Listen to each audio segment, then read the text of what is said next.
Our monthly meeting of the City of Helotes Planning and Zoning Commission. It is November the 6th, and we'll ask the commission secretary to call the roll, please. It's 7:01.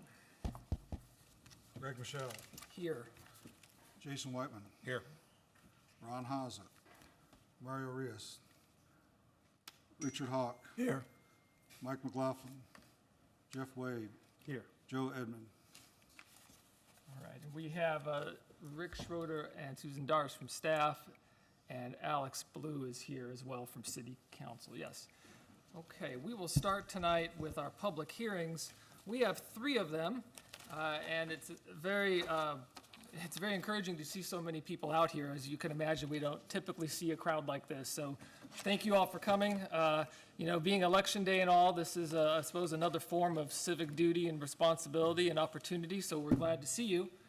Let me tell you a few rules about how the public hearing works if you haven't been to one of these before. We will invite up folks to speak on each individual item. We ask that you give us your name and your address, and that you are permitted then 3 minutes to speak to us. We ask that you address your comments to the chair, and that you tell us your view on the particular item. It's not an opportunity for dialogue, for question and answer. It's us to listen to you and what you all have to say. There is no pooling or transferring of time, so we really want to ask individuals to stay on 3 minutes. And we ask that you are courteous and respectful to those who may have differing opinions than you. And it's important to note that we really cannot and will not tolerate any type of disruptive behavior. So cheering, booing, clapping, and the like, we really can't have that. So please be mindful of that. I also want to ask if you'd be good enough to silence your phones. And we will get started here. We will open our first public hearing at 7:04. And this will give all persons the right to appear and be heard on a request by Crown Castle for a specific City Council approved use permit to authorize the installation and co-location of T-Mobile equipment within an existing cellular tower and enclosure located on property zoned B1 Office and Professional District on the City of Helotes Municipal Complex located 12951 Bandera Road. Do we have any individuals here tonight who are intending to speak to that particular item?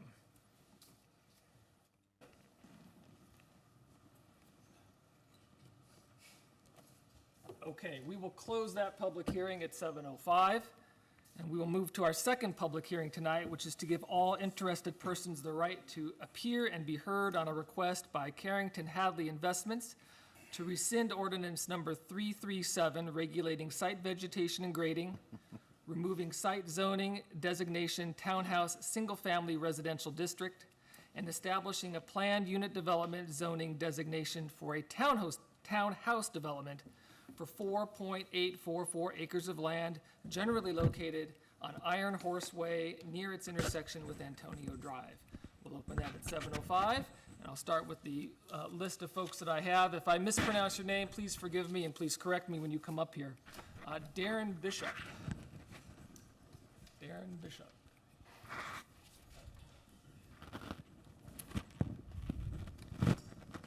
Good evening, committee members. As you mentioned, I want to comment about the proposed townhome expansion on tonight's agenda. My name is Darren Bishop, and I've been a homeowner in Iron Horse Canyon for over 10 years. One of the major reasons my family settled in Helotes was to avoid the urban blight of San Antonio and the densely packed suburbs of the strip centers and apartment buildings. Helotes offered a small town atmosphere with a close-knit community and neighborhoods with plenty of green space. We were alarmed to learn in 2016 that the 4.8-acre parcel on Iron Horse Way was zoned for townhomes. But we were somewhat relieved to hear that the City Council had approved a plat that contained only 10 townhome lots. While that existing plat has serious drawbacks, with 10 driveways on Iron Horse Way and an inaccessible vegetation preserve that cannot be enjoyed, they at least might look somewhat like single-family residential homes. But this new proposal would have a very negative impact on surrounding homeowners, as well as on the City of Helotes. We need to be careful and deliberate about the type of growth our city allows. The proposal is the very antithesis of the small town charm that draws most people to Helotes. I've heard many reasons for opposing this misguided proposal, from decreased property values due to what will become a high turnover, poorly maintained rental units, to trespassing in HOA facilities, which is already a problem, to dangerous traffic congestion, to decimation of green space, and many other reasons. While I share all those concerns, I believe the biggest negative impact would be the further loss of what Helotes is known as, a unique refuge from San Antonio and its sprawling suburbs. The most desirable aspects of our community should not be sacrificed so one developer can wring every last dollar of profit out of his purchase. Instead, intelligent use of this parcel could benefit the city, the neighborhood, and the developer. To that end, I urge this commission to do the following 4 things. Number 1, reject the request to rescind Ordinance 337 so as not to destroy the required vegetation preserve. Number 2, reject the request to change the zoning to planned unit development. Number 3, reject any future proposal to increase the use to more than the 10 lots that the City Council has already approved. And number 4, urge the developer to submit a new plat to move the 10 lots to the center of the parcel with the vegetation preserve surrounding the lots and a single street access to Iron Horse Way. This would maximize the desirability of the value of the 10 townhomes. It would reduce the negative impact on the surrounding homeowners, and it would reject the spread of urban blight into the Helotes community that we all love. So in summary, I strongly urge this commission to reject the proposal regarding the expansion of this townhome project. Thank you. Mr. Bishop, would you state your address for the record, please? Sorry, my name is Darren Bishop. My address is 13314 Trotting Path in Iron Horse Canyon. Thank you. Can folks hear out there all right?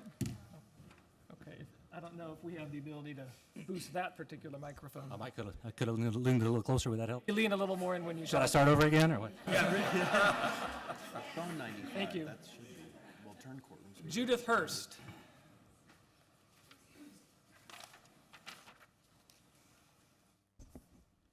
Can you hear me? We can. Okay, my name is Judith Hurst. I live at 14855 Antonio Drive, and I oppose this rezoning. I have 4 short arguments. Antonio Drive has undergone an increase in traffic from Iron Horse because of a lack of access onto Bandera Road heading away from town. This development would impact Antonio Drive. This proposed development would increase impervious ground cover. The runoff from 46 roofs allow more pollutants and silt to be picked up by stormwater. The runoff from an acre of pavement is 20 times greater than runoff from an acre of grass. Ordinance 42-4 controls development that would cause greater erosion or potential flood damage such as grading, dredging, excavating, and filling. And Ordinance 42-3's statement of purpose is to minimize expenditure of future public money for costly flood control projects. Flooding is already a problem at 1560 and Iron Horse, and all through the area from Iron Horse, Marin Hollow, and Antonio. Authorities, including the city engineer and public works folks, have admitted the flood problem and have been trying for 2 years to get a grant to relieve us. Increasing pavement, impervious ground cover, and runoff from roofs will only exacerbate this dilemma. Thank you. Thank you. Wayne Blow, if I said that correctly.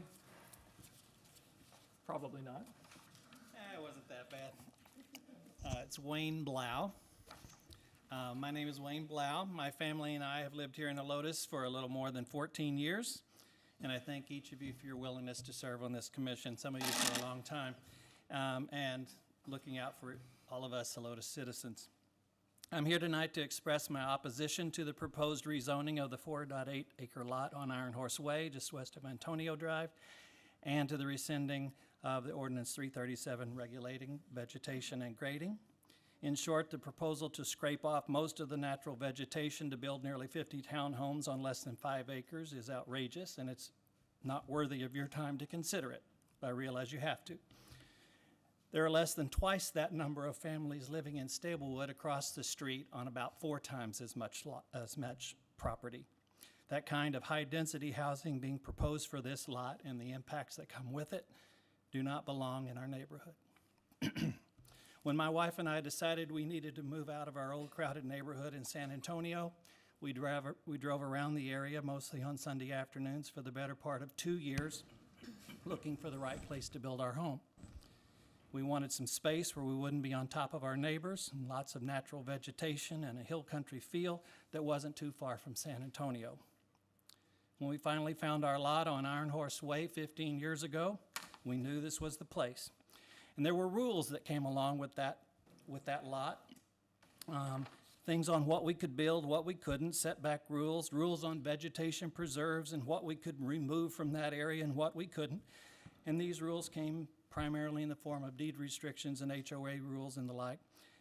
But when we first saw them, we didn't really like the idea of somebody else telling us what we could do with the property that we were about to buy. But then we realized that they actually were a good thing. They would work because they were aligned with what we wanted to do with the property, and they would attract future neighbors that wanted the same kind of thing. So we bought the lot, rules and all, we built our house, and we've loved living here in Helotes ever since. The point of this story is that my wife and I knew the rules that applied to our lot before we bought it. We bought the lot knowing those rules would apply, and we've lived by those rules. Likewise, the owners of this 4.8 acre lot on Iron Horse Way, they knew the rules that applied to their lot before they bought it. They bought the lot knowing those rules would apply, and now they need to live by those rules. I respectfully ask you to recommend denial of those requests by the property owners when you consider them later this evening, and I thank you for the opportunity to speak and for your time and attention. And your address for the record, please. 14070 Iron Horse Way. Thank you. Paula Shaw.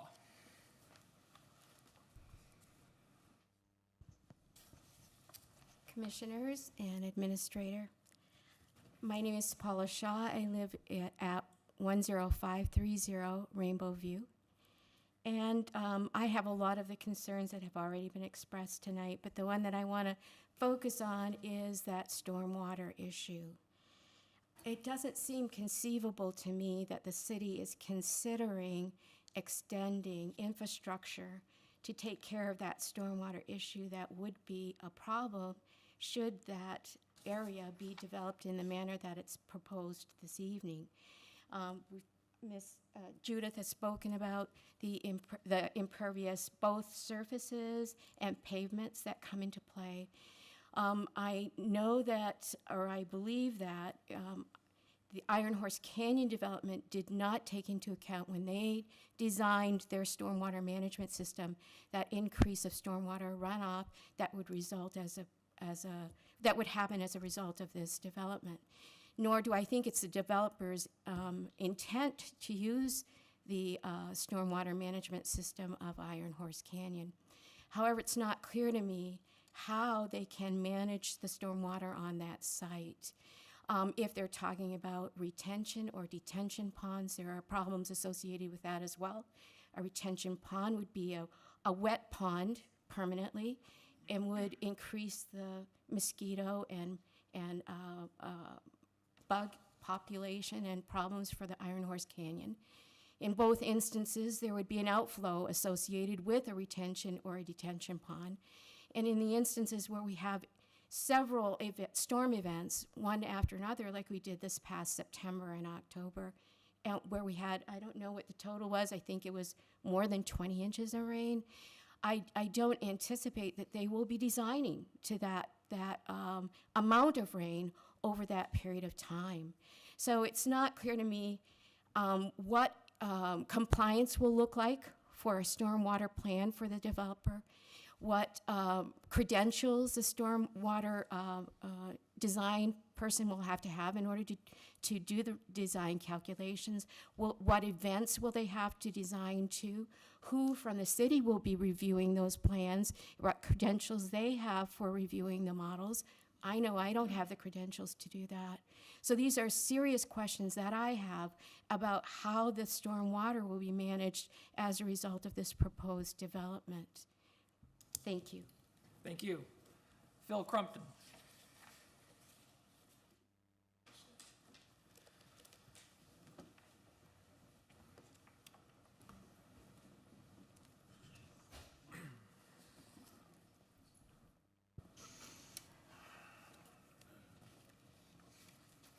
think I've already used up half my time. Thank you so much for having a forum by which the citizens can speak. It's so comforting and so reassuring. We've lived at 13407 Bitterroot for 13 years plus. We were original owners. And we moved there because it was, as others, Mr. Blau and others have said, the quality of life was just so attractive. I know my wife and I, for breakfast every morning, talk about how quiet it is, how beautiful it is, how undisturbed. The neighborhood we came from before was in San Antonio. And interestingly enough, they had a similar situation whereby the back of our neighborhood was developed first. And it was fine, single home dwellings, and then they reserved for a later time for the front part to be developed in higher density housing. And we had difficulty anticipating what the effects would be. We didn't know. But in a short while, we learned there were effects. And I can't tell you any good effect that occurred. The stress on common thoroughfares was dramatic. The effect on safety was dramatic. All of these things factored in. Our property values went down as well. Now, I know that we're talking about a very small area of ground. But number one, I see that all of those variables are still in effect in this particular thing. I've heard testimony about potential safety issues and things of that nature. But there's a simple thing that I see in the regulation. It seems, everyone has a right to make a request. That's true. On the other hand, when you put this on a scale, it seems to me that what we have is one individual or a group of investors benefiting from it. And you have the rest of us having to withdraw a bit of our environment, if you would, our wonderful standard of living or style of living in order to make room for that. I see a very clear win-lose situation. And that's why I appreciate so much your listening, because we're all citizens of Helotes. We've been citizens for a good while, and you've represented this very well. I know I spoke the last time there was concern on this level, and the committee responded. I had one more thing, but you'll forgive me. I'll pass because I can't remember it. But thank you very much for listening. Good timing, thank you. Claire Morgan. It's a good feature. Good evening. My name is Claire Morgan. My husband and I are homeowners at 10419 Rainbow View in Ironhorse Canyon. I am respectfully asking the Planning and Zoning Committee to deny the request made by Carrington Hadley Investments to rescind Ordinance 337 and deny the request for change in zoning from townhome single residential to a planned unit development for the property along Ironhorse Way. Quoting from the City of Helotes website's welcome page, Helotes is a unique community that maintains its small town tranquility. Citizens remain committed to economic prosperity while balancing environmental consciousness and historic preservation with modern revitalization, end quote. Helotes is also touted as a gateway to our beautiful Texas Hill Country. Ironhorse Canyon, along with Adobe Ranch Acres and Antonio Road properties, are the perfect example of this with the changing topography at our doorsteps. Given that Ironhorse Canyon is tucked away off the major highways and surrounded by quiet, rural neighborhoods, a change in zoning to allow a higher density development on this relatively small piece of property does not fit in with our neighborhood or the neighborhoods surrounding it. It is not in keeping with the tranquil, small-town feel our citizens want to promote and preserve for this area of Helotes. Rescinding Ordinance 337 and allowing a high-density development would destroy the natural topography of the land and cause the loss of more of the beautiful and important native hill country vegetation, thereby removing the natural buffer between the neighboring properties.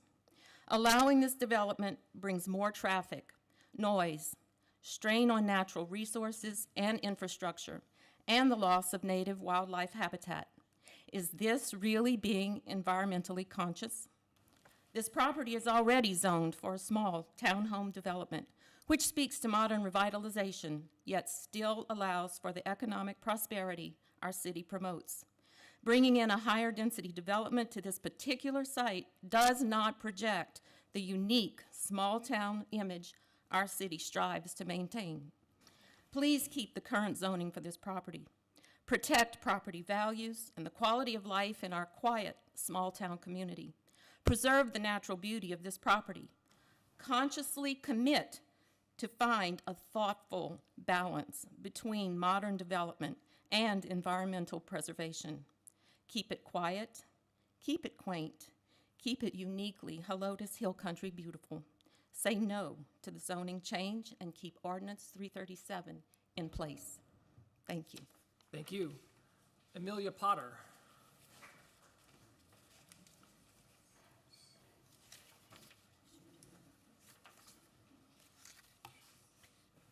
Good evening. My name is Amelia Potter. My address is 13420 Adobe Walls Drive.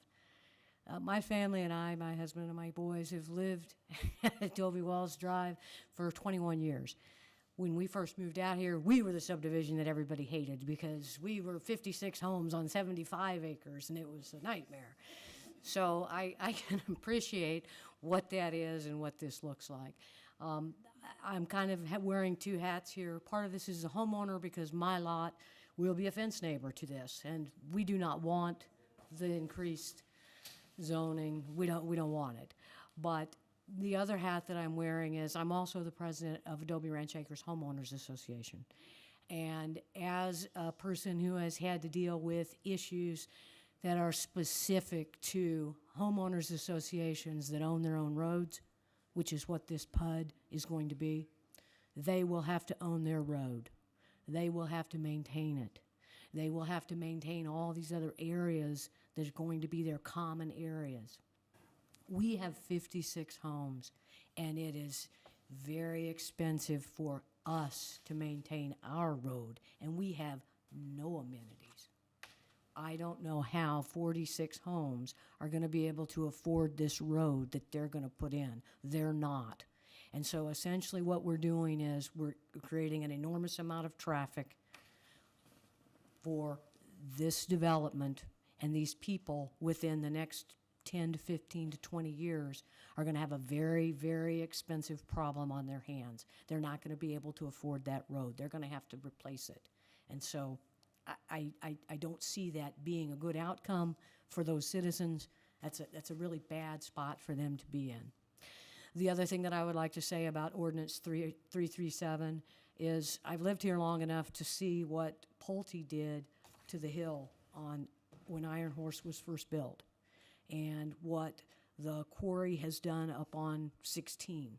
When they go in, when they get a variance, they come in and scrape all the vegetation off, which, yeah, it's real easy for them, but anybody who's ever had to plant a tree or a bush or grass on this limestone shelf knows that unless there's already a tree that's grown there, you're not going to be able to get it to grow.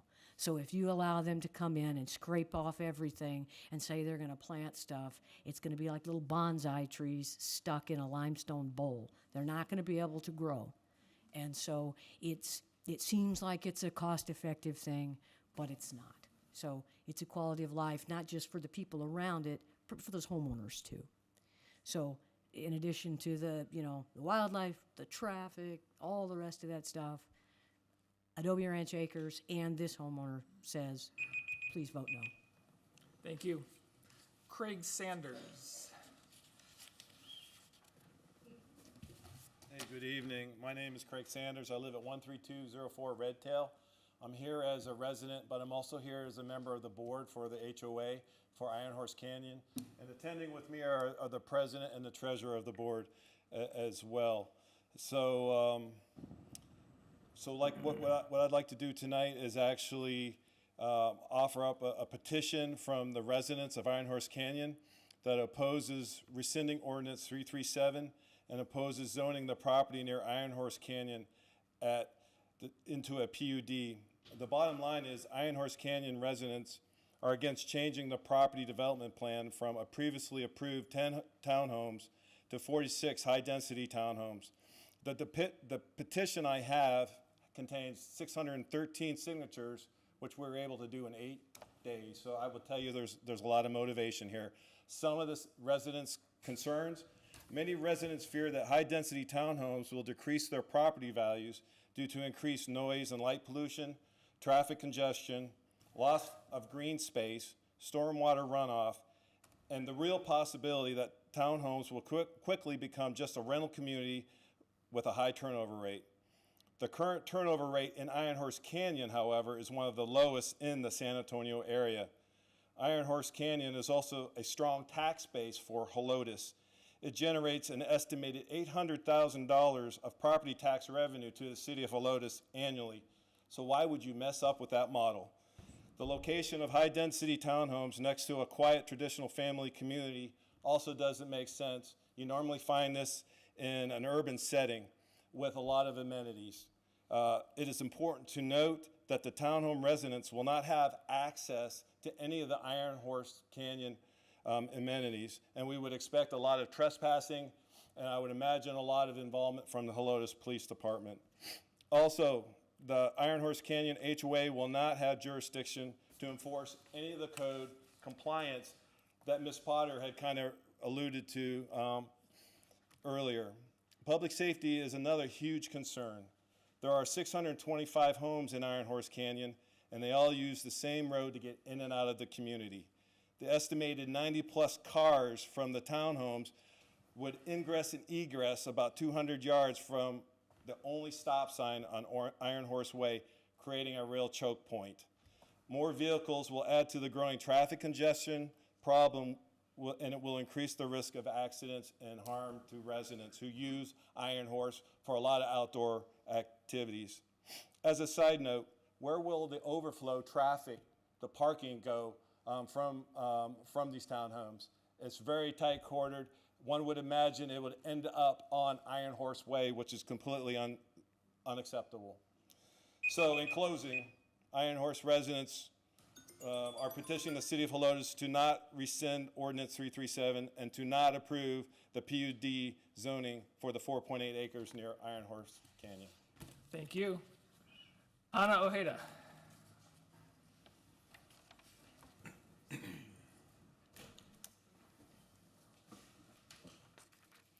Hello, everyone. I'll be quick and to the point. I'll be reading, so just put up with me. My name is Ana Ojeda. I live in 10423 Rainbow View in Helotes. And I am a resident of Iron Horse Canyon, as well as a realtor. And I feel the need to bring items of concerns to you, as well as my expert opinion. The change in zoning to high-density housing zoning will definitely not help the residents of Iron Horse, as well as the residents of the surrounding neighborhoods. The aesthetics of it will not bring added value to the area. The added traffic to the main street will be chaotic and irresponsible. The originally proposed 10 townhomes were ideal for the neighborhood, as it brought value since the homes were going to be in a better design.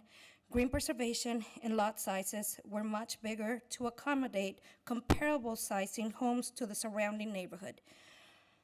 In regards to value, cramping 46 homes into the average 0.058 acre proposed lots will definitely decrease value, as the home sizes will be smaller than the average home in the neighborhood, in the Iron Horse neighborhood, and definitely will not appeal to retirees, which has been told to us that that's for what it's appealing to, as the townhomes will definitely have to be 2 or more stories to be able to fit into those lots.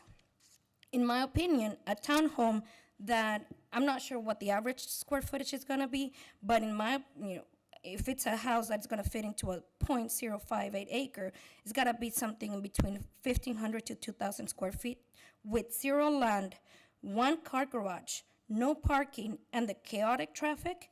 They will not be valued at more than 200 or 250,000 maximum.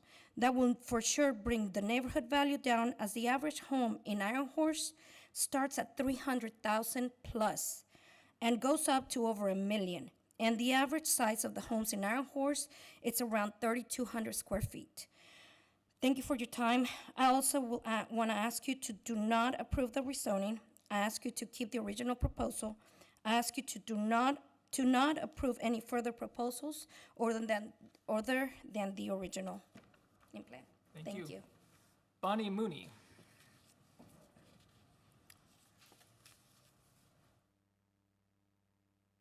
Bonnie Mooney. Steve Mooney. Rich Whitehead.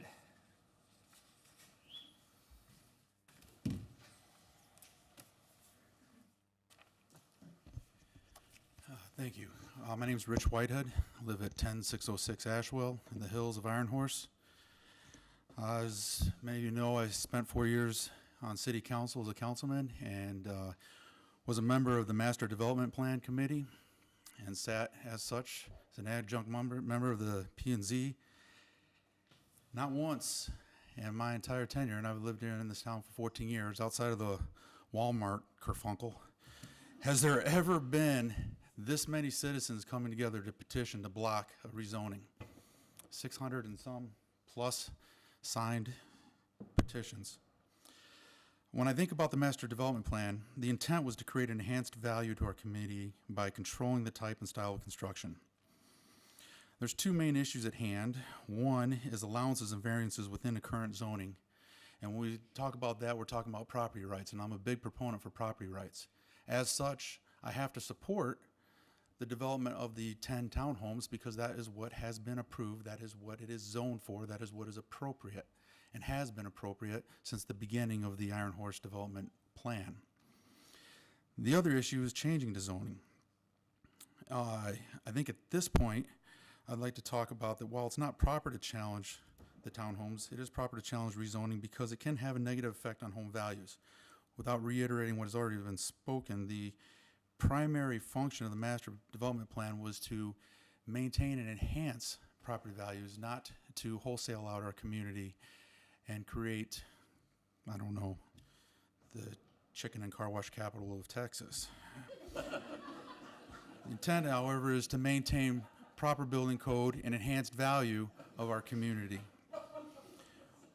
The issue that was brought up was a PUD.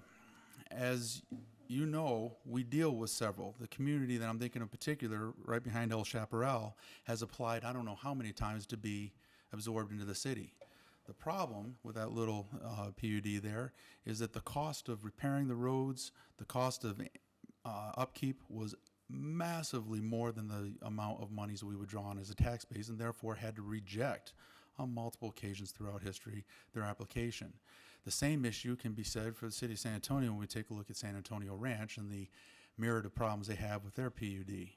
To expect a community of beginner homers that are starting off in the proposed 46 to be able to maintain on their own or whatever direction they might get from some sort of homeowners association to be able to maintain that is overly optimistic at best. I caution you strongly against approving this because it's going to open up a can of worms, particularly the PUD and maintenance cost, which will then have no choice but to be thrown back on some other backup plan, which very well may be the city of Helotes, which, as you well know, we cannot afford. So I am against Thank you. the rezoning. Thank you.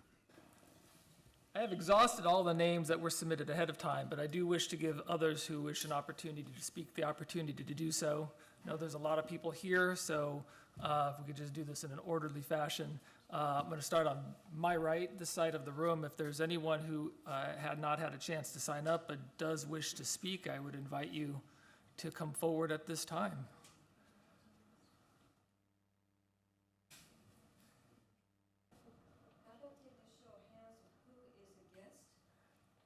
Well, that's not how we do this here. This is an opportunity for you to share your opinion rather than just a show of hands type of thing. Sir, please, name and address in 3 minutes. My name is Frank Baggett. I live at 14782 Iron Horse Way. I've been a resident there for over 12 years. I've seen the area develop. I think people have made some wonderful points tonight. I'm opposed to this rezoning, but I'd just like to reiterate the safety issue there. I don't know if you've ever driven up and down Iron Horse. I have done it for 13 years during rush hour in the morning and in the evening. And there is a dangerous hill right where these two driveways are proposed. It's even laid out such that the city's finest use it as a place to check speeders going up and down the hill. They can hide there, and it's a huge blind spot.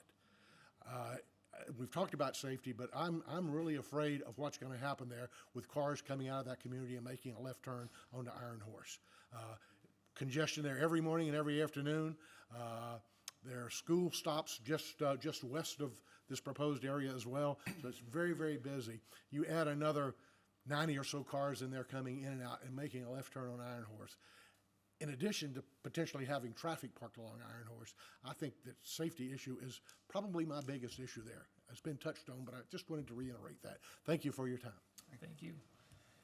Anyone else from this side of the room? Sir, in the back.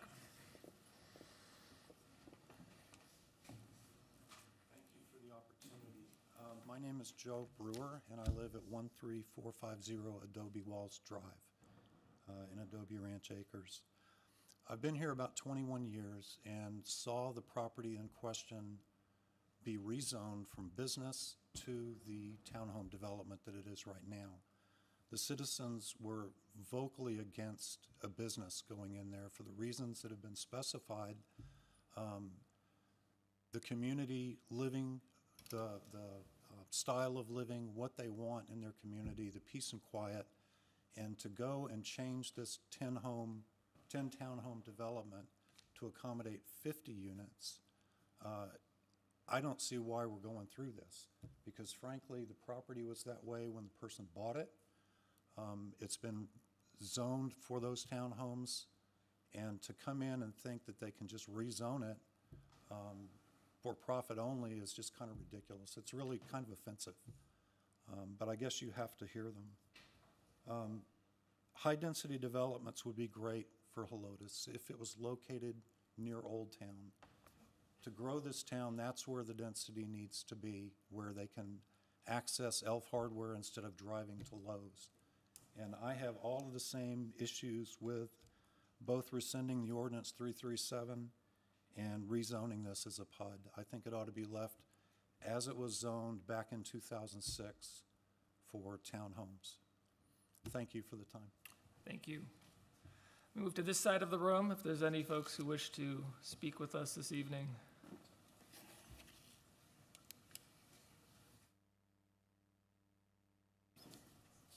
Hello, thank you. And my name is Sonia Martinez, and I live on 13184 Mystic Saddle in the Stablewood subdivision. It'll be 6 years November. It's been 6 years that we've lived there. We previously lived in the medical center area. We have 3 daughters. We lived in our previous home for 13 years before moving out here. And just like other people stated, many times we drove out here looking around the area, and in particular, Iron Horse Canyon. We love the neighborhood. We love the wooded area. We love the privacy. We live near the medical center area, so 24/7, it was sirens, it was air life, it was traffic, and we didn't want that for our daughters. And for that reason, we decided to move out here. We decided to move out here because it's peaceful. There's not a whole lot of traffic, and we love the schools. And to hear that our peaceful life is kind of being, I guess, disturbed. I mean, I'm not against the 10 townhomes being built, but 48 is a huge amount. It'll affect our family, our quality of life. We've got 2 young drivers. Like the previous gentleman stated, the traffic is an issue. We turn out of Stablewood, and it's hard, especially for my girls. And so for this reason, I ask you to please vote against that. Thank you for your time. Thank you. Yes, ma'am.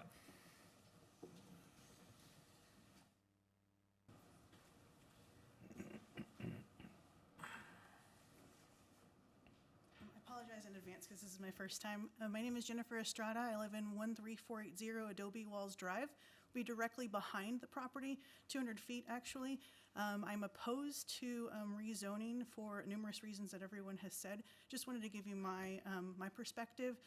A couple of things that comes to mind is, one, the traffic is the biggest concern for the area. I know that there's only one way in and one way out of Iron Horse, so it's going to impede the traffic as well. Another concern is going to be the soil erosion from it, since it's a very difficult property in essence, or all our area, to work with. The other item that I wanted to address is going to be the water pressure. I don't know if anyone has addressed the concern for the yeah, the water pressure with the water, like if there's a specific water table, and if you've already thought about that, because specifically with my property, when Iron Horse was built, I had a lot of issues with the water pressure and had to call SAW several times for it. And the other thing is that I moved over here about 5.5 years ago with my son. He's 16 years old. We moved specifically because it was a small town feel. I really do like that environment. I moved from De Zavala area, Huebner area, and it's just, I enjoy Helotes the way it is, and I am opposed to rezoning it for public. Thank you. Thank you. Anyone else on this side, sir?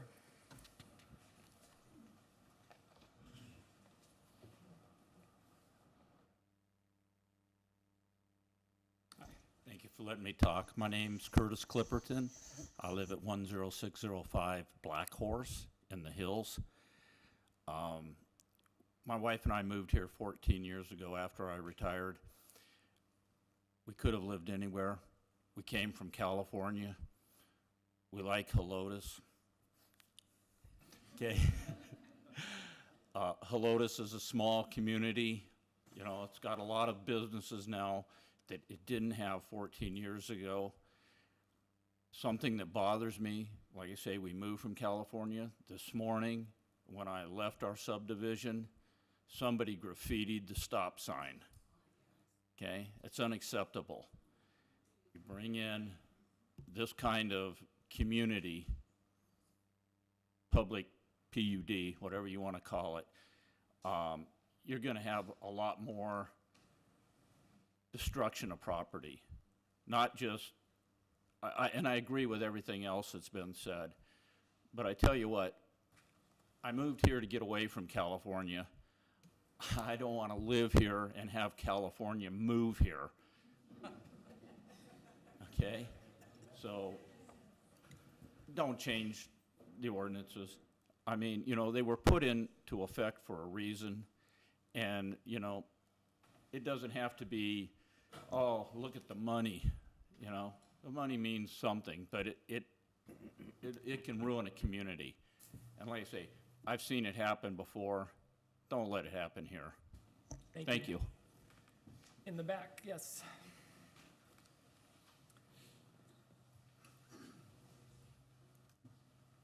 Hello, my name is Debbie Hurst. I live at 13220 Red Tail. I've lived in Helotes for over 40 years. Some of y'all might know Judy Himes. That was my mom. You went to school. She was your teacher. I love this community. We're blessed to be able to live, my family and I, raise my family in Helotes. We live in Stablewood, and that neighborhood, as you exit, there is a blind spot. Sometimes I kind of exit on winging a prayer. Hopefully that, I try to exit out and someone's right up on me, and I'm sorry if I do that to you guys, but it's not on purpose. And I can only imagine how it's going to be if there are 90 other people living across the way, and where they're going to park their cars, and how the congestion's going to be. And as I'm hauling it out, am I going to haul it onto someone else? So that is my biggest concern. I have children who ride the bus. They have to cross over. I don't know where the other bus stop is going to be. So you're going to have people blind spot upon blind spot and children trying to cross the street to get to a bus. So that's my concern. Thank Thanks. you.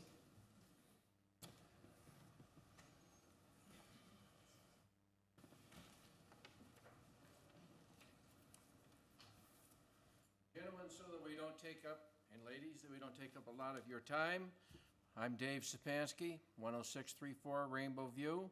I moved here exactly 5 years ago, and very quick and very shortly, I agree with every single person that got up here and spoke. Thank you.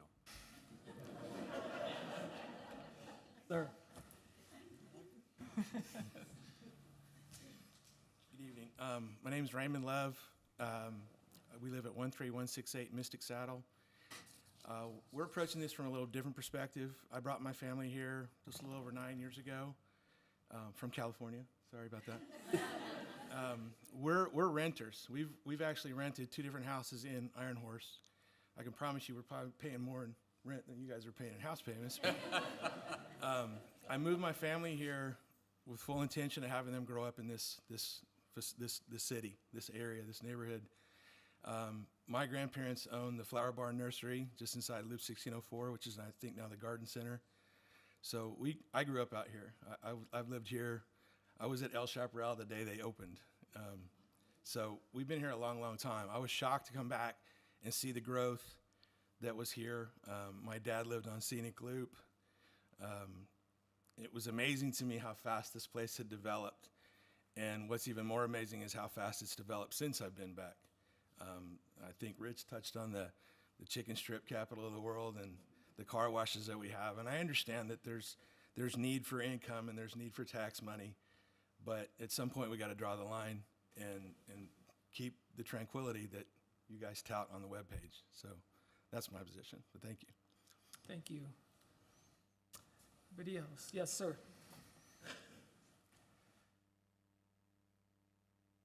Hi, my name is Kevin Wilshire. I live at 10403 Rainbow View. The property actually backs up to this potential development. My family and I moved here a year ago. I have 3 small boys, so while I want to look at this very logically, there's a bit of emotion that comes into it as well, but I think you have to look at this logically. It is 4.88 acres, which is very small to be putting that many homes on, as everyone has said. I have a lot of traffic concerns as well. I've seen head-on collisions on Iron Horse Way. I have seen many people pulled over trying to go walk along the way. I've seen cars zip by, and that is a very contentious spot, and I'm very nervous of what may happen if we add that many people to that intersection. So I would just like to say I oppose it. Thank you. Thank you. I know there are people out in the foyer. If any of those folks care to speak, you need to move forward, otherwise we won't know your interest in doing so. Are there any other people?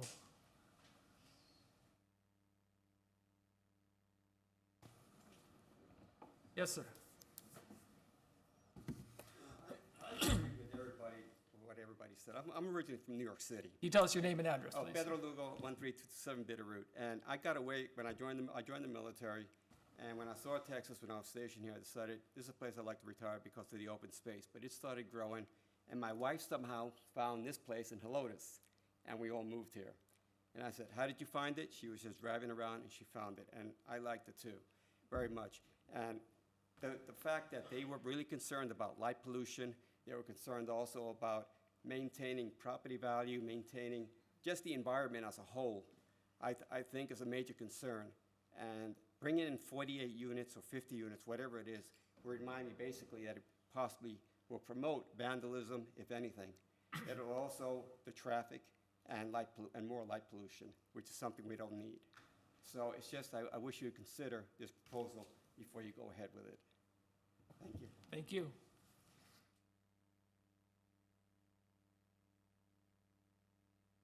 Anyone else? Okay, we are going to close this public hearing at 7:50. Thank you all for your comments. If you would sit tight for a few minutes as we work through to the item itself. We have one more public hearing to convene, and that is to give all interested persons the right to appear and be heard on a request by Bandera Road Cafe for a specific City Council approved use permit for a restaurant with drive-through facility at Helotes Point Retail Center, multi-tenant shopping center on property in the B3 Overlay District, 12510 Bandera Road. We'll open that public hearing at 7:51. Is there anyone here this evening who wishes to speak to that item?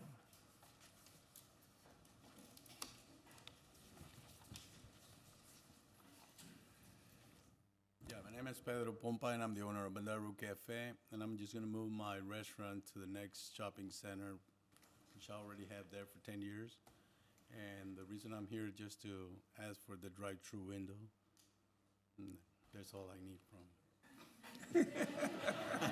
If you'd be good enough, sir, to wait around for the item to come back up for discussion in case we or staff have questions for you. Thank you.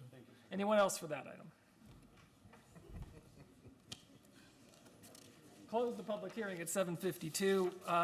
I presume there are no citizens to be heard for other items.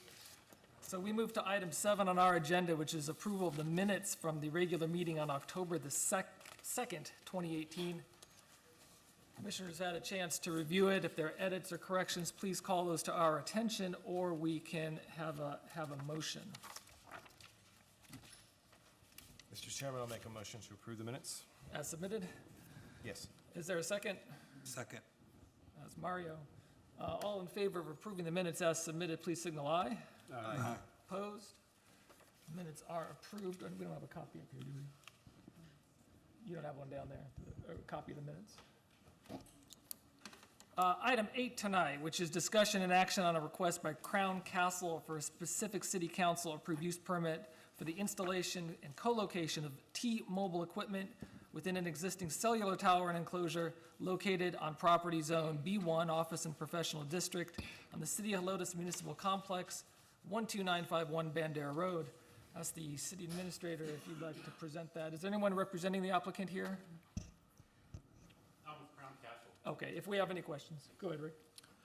Staff has nothing further than was included within the agenda item request form.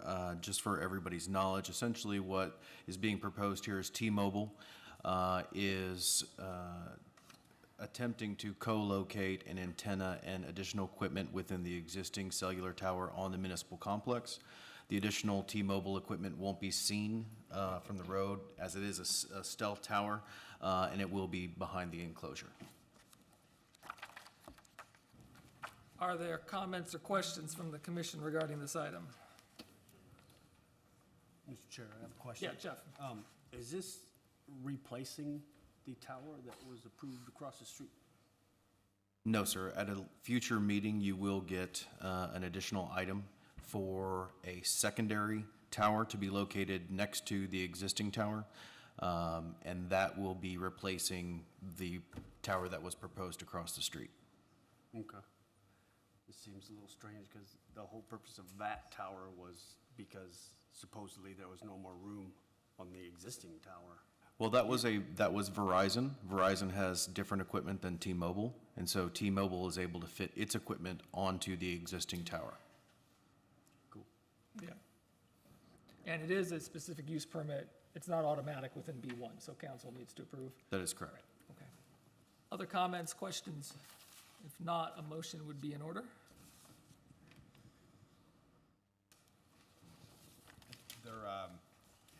Just to be clear, there's no additional appendages that are going to be added onto this tower as a result of this T-Mobile equipment? That is correct. Okay. Mr. Chair, I'll make a motion to recommend approval of request by Crown Castle for a specific city council approved use permit to authorize the installation, co-location of T-Mobile equipment within an existing cellular tower and enclosure located property zoned office and professional district B1 on the City of Helotes Municipal Complex located at 12951 Bandera Road. Is there a second? Second. Mario, take that. Any further comment, discussion, Jeff or Mario? We're good. Anyone else? No. So I take a moment and commend staff and council and the applicant for working to come up with a really good solution in this conversation that's gone on in the past few months. So the motion is to recommend approval of the request by Crown Castle for the specific city council approved use permit for the installation and co-location of T-Mobile equipment within an existing cellular tower and enclosure. located on property zone B1 on the City of Helotes Municipal Complex, 12951 Bandera Road. All in favor of the motion, signal aye. Aye. Opposed? This motion is approved. We will move to item 9 this evening, which is the Iron Horse matter. Is there a representative of the applicant here this evening? Yes, there are two of them. Okay, if we have questions. City Administrator Shorter has a presentation, and I'd like to, for the audience, Mr. Shorter is going to give a presentation about this. I want you to keep in mind, it's not an opportunity to ask him questions, to tell him he's wrong, to tell him he's right. It's just to observe it. This item will be back before City Council later this week. There'll be an opportunity for you to follow up if you wish, but this is really an opportunity now for him to present to us and for this group up here to proceed. So I'll turn it over to you, Mr. City Administrator. Thank you. I will say I've been working for the City of Helotes for 12 years now, and so I'm used to people disagreeing with me or agreeing with me on a regular basis. So it won't bother me if people disagree with me. If you would, please put up the presentation.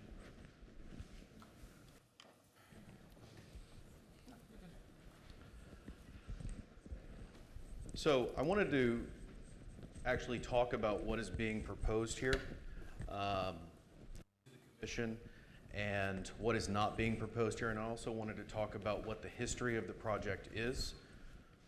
It's the middle one. So what is being proposed tonight as a part of this development, again, is 46 townhome lots. Each lot will have is proposed to have one townhome on it. 2 green space lots. Those green space lots are there not only for tree preservation and green space, but also to accommodate any stormwater management that the development will have to have. And lastly, 1 utility right-of-way lot. I did hear the audience, one of the members said that because it's a PUD, the street is automatically private. That's actually not the case. Just because it's a PUD doesn't mean a street has to be private or has to be public. Now that will be decided at the platting stages, assuming this project were to go forward.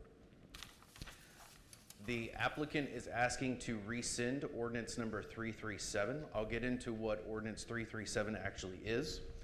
And the property is sought after to be rezoned from a R-TH, which is the only townhome zoning designation that we have in the City of Helotes, to a planned unit development.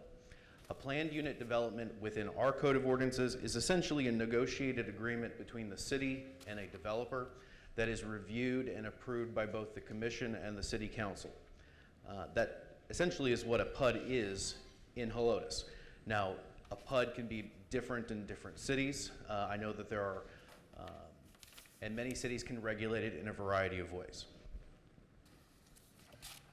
So when you're looking at it here, I've basically timelined this thing out from 2004 to 2018. 2004, 2005 was when the majority of lots within Iron Horse Canyon through Pulte were being developed and sold. The entire subdivision was developed by Mann Development through David Mann and Richard Maslin. And as you all know, Iron Horse Canyon is in different subdivisions as you make your way up Iron Horse Way. So in 2004, the city actually created an R-TH zoning district. It was through ordinance number 269, and it allowed 10 units per acre. So on the tract that we're referring to here, it's 4.8 acres. You could have 48 townhomes. The actual tract is actually a little bit larger. It's 5.6 acres. So you could have 56, 57 townhomes on that lot. That was adopted in November of 2004. But that was just the zoning designation. That did not apply to this particular tract of land. In 2005, Mann Development and Richard Masling approached the city council and received a zoning designation of R-TH, again, residential townhome development. And at that time, 56.73 units were allowed on that site. That was in April of 2005. In 2006, in May of 2006, was when ordinance number 337 was approved. Ordinance 337 essentially does two things. The city accepted 57 acres of undeveloped property as green space or parkland. If you know Iron Horse Canyon, it's basically a kind of a Y as far as the green space that is in the middle of the development. A portion of that, if I recall, was 70-something acres, then the other portion was 56. And so through Ordinance 337, the council received, or the city received, 58.43 acres, and they placed site and grading restrictions on the tract that we're talking about tonight. Again, that tract is about 5.6 acres. 5 years goes by, and in 2011, 29 units were presented to the Planning and Zoning Commission and the City Council, and those 29 units were approved as presented. That was in June of 2011. I'm getting feedback. Can you turn the volume down just slightly, please?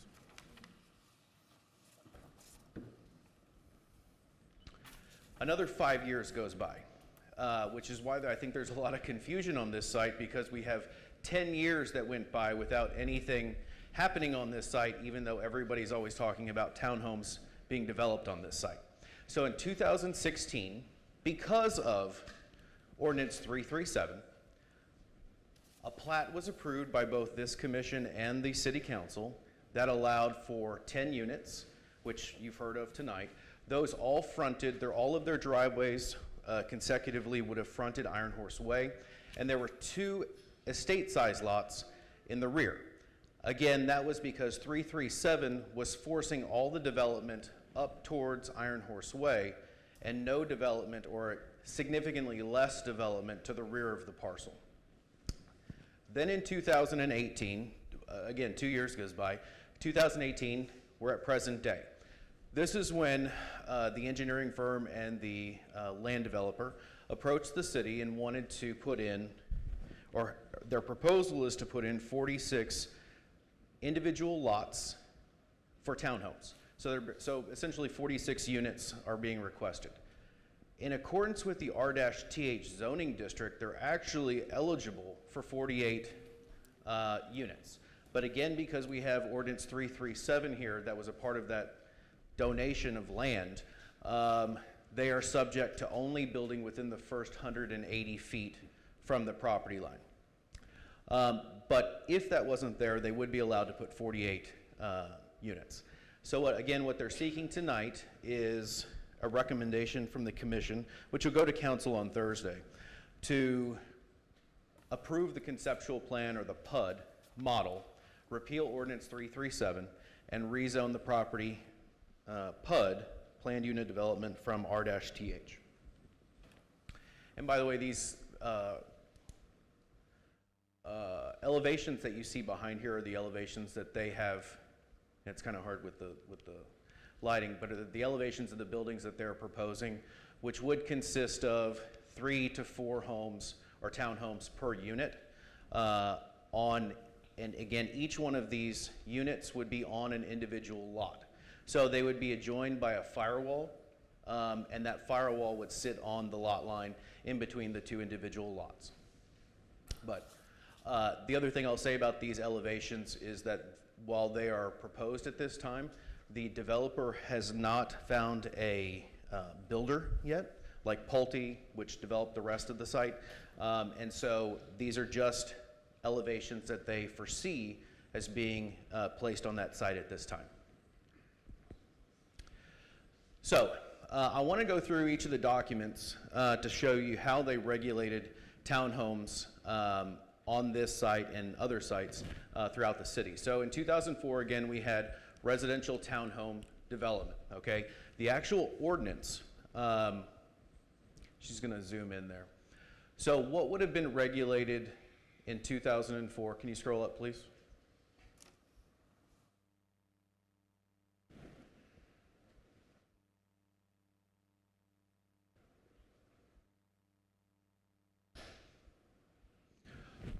were very simplistic sort of things. Height regulations, you can't exceed 2 standard stories in height.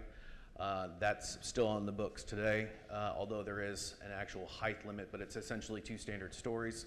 The front yard setback, and this is the current zoning that's on the site, can have a minimum depth of 5 feet. The side yard setback, there is no minimum side yard setback, and the reason for that is because they're joined by a common wall or a common firewall. If there isn't a common firewall, the minimum would be 5 on the side yard. The rear yard setback was 10 feet, and the maximum units, as I've described before, was 10 per acre.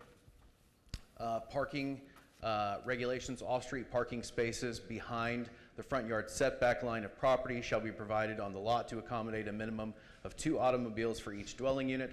That's on the books today, so assuming the PUD doesn't get approved, this would still be the case where all of the individual lots would have to have enough area for 2 behind the front property line, and there would be no accessory buildings allowed in this development. Go to the 2006, please, or I think it's 2005. This was when the property was zoned. You can see the man development here. They zoned the entire tract, which is 5.673 acres. The difference, by the way, is because the developer or the property owner is reserving a certain amount of space for an unknown purpose. Perhaps the individuals here representing the property owner know, but we are only talking about 4.8 acres out of that entire tract of 5.67.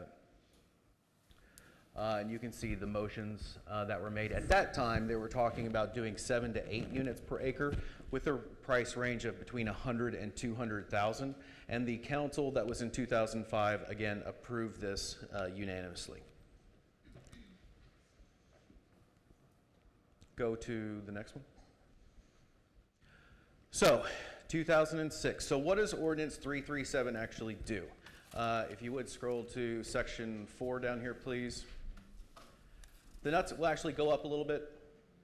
The nuts and bolts of it are the donation of the 58.438 acres of real land, which is all the green space that's within Iron Horse Canyon today on one side of Iron Horse Way. Scroll down to section 4. So what 337 does is it says that you can develop anything, you can develop townhomes on the site, okay? But the development agreement that was originally approved for Iron Horse Canyon was amended to allow the grading and the removal of vegetation from the portions of the tract from the property line of the tract that immediately abuts Iron Horse Canyon Way and extends into the tract 180 feet. So what the development agreement said was, we'll give you 59 acres of green space. You'll allow us to develop, completely remove all vegetation, completely regrade the site, because there is a grading issue on that site, 180 feet into the property, and you do very little from 180 feet back to the rear property line. It allowed for some removal of trees and whatnot for utilities, but essentially it said you can do whatever you want to within the first 180 feet. Go to the next slide.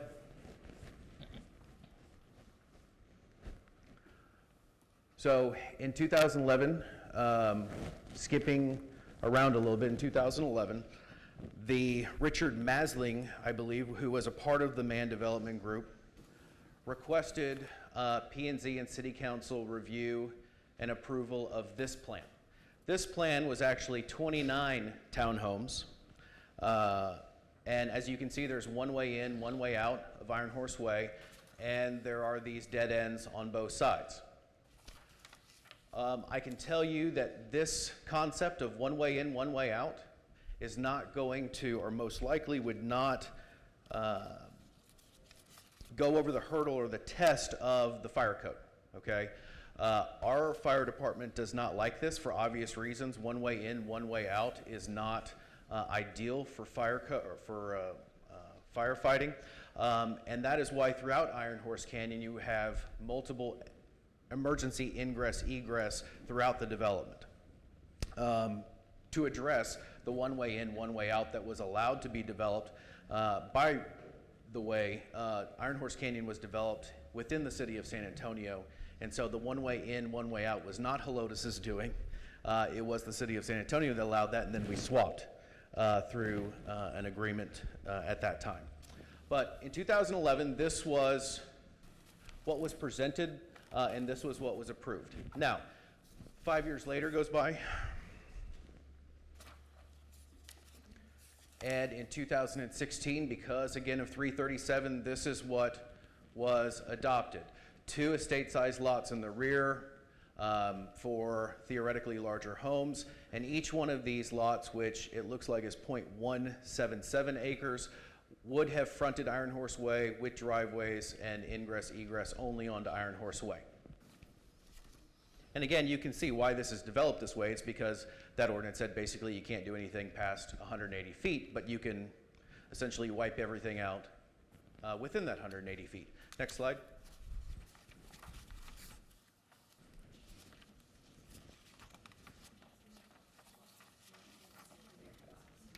So this is what's being proposed now.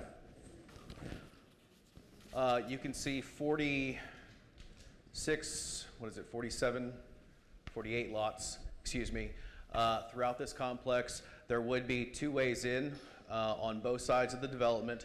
This area here is reserved for detention space and green space, and then there's some other lots throughout this that would be reserved for green space as well that are adjacent to the townhomes. I did want to make a point, you can go back to the slides.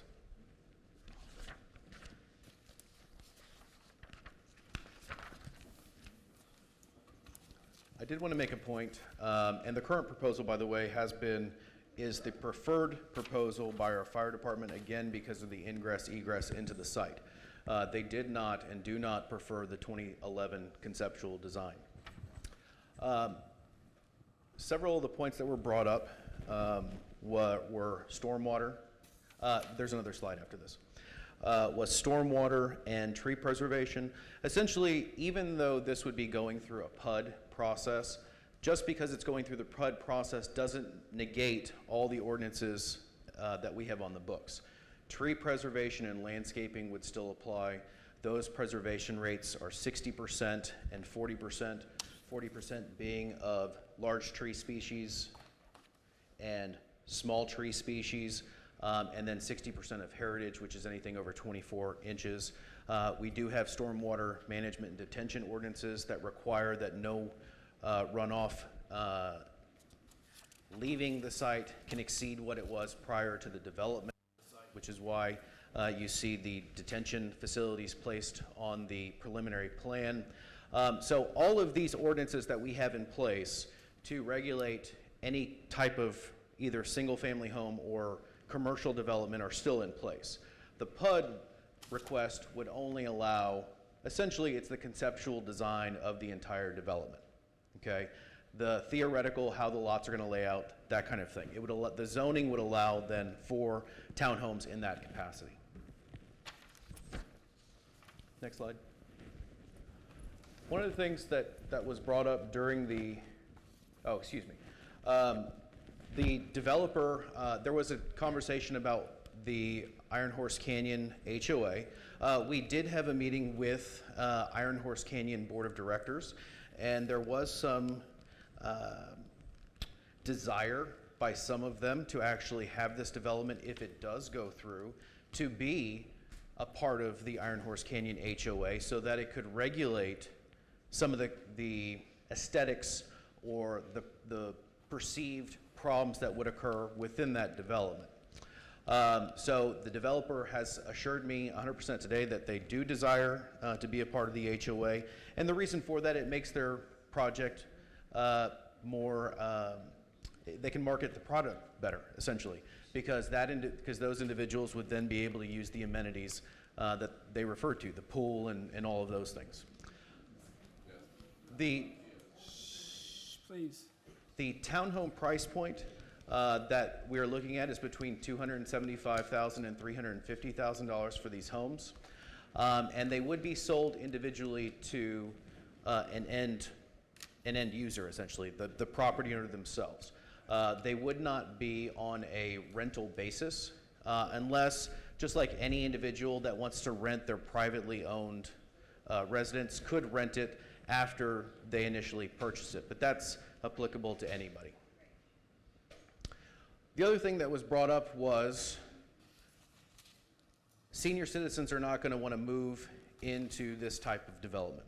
I can tell you that the city has been actively pursuing these types, or assisted living or skilled nursing or senior independent living, for some time, because over and over again we hear that the 17% of those individuals within the city of Helotes that are over the age of 65, and a significantly larger percentage that are over the age of 50, would like an opportunity to move from 2, 3, 4 acre lots that are in Helotes Ranch Acres, that are in Helotes Park Estates, Los Reyes Canyons, all these larger developed communities in Helotes.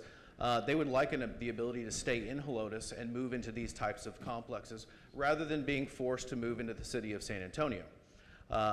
Remember, we only have one skilled nursing facility in Helotes, and it is anything but an independent living facility. So with that, If you could go back one slide, what were we looking at? That wasn't clear. oh, that was the census that showed persons 65 years in age or over is about approximately 17% of the city of Helotes' population. So are there any questions that I can answer from the commission? Okay, Mario, can you reach the lights? Let me turn to the commission now, and this is the opportunity for questions to the city administrator, and we do have the applicant here, or representatives for the applicant, if we have questions for you all. Chair, I have a Mario, question. go ahead. Rick, are you saying that no matter what happens on this decision tonight, either way, there is going to be, I was trying to understand the presentation. Are you saying that if this motion gets denied, the ordinance still says that there will be creation of townhomes in that area? The entire property has been zoned for townhomes since 2004. Mr.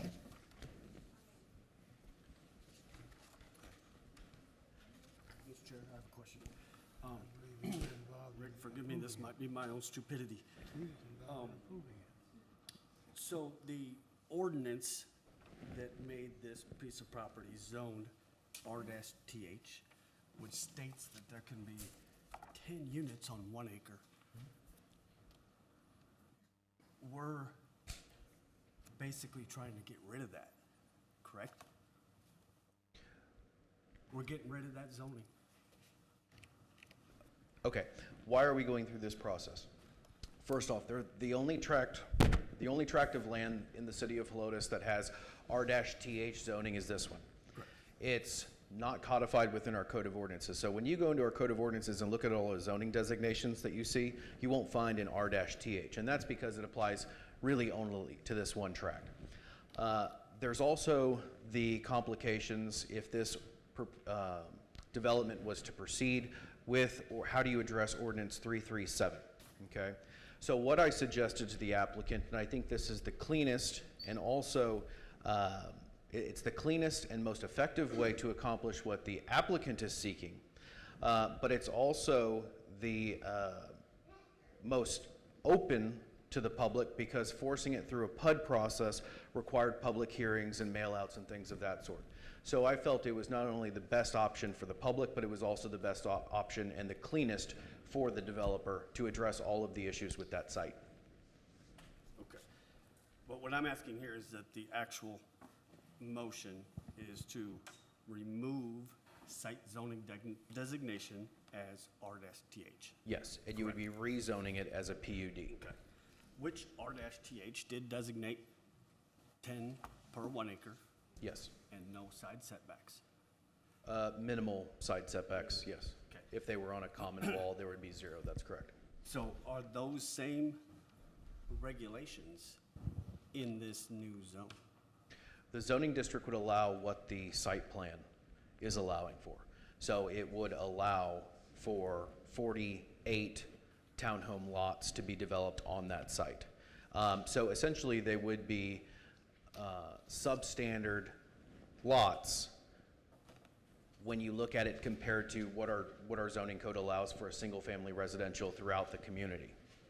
Well, I thought you stated earlier that if we got rid of this R-TH, that we would have to abide by the single family. You would have to abide by the PUD. which is at this point conceptual. When you get to the plating stages is when you would determine and review side yard setbacks, front yard setbacks, things of that sort. So you have to go through this process so that they know that they have their zoning designation and the right to go forward with multiple homes.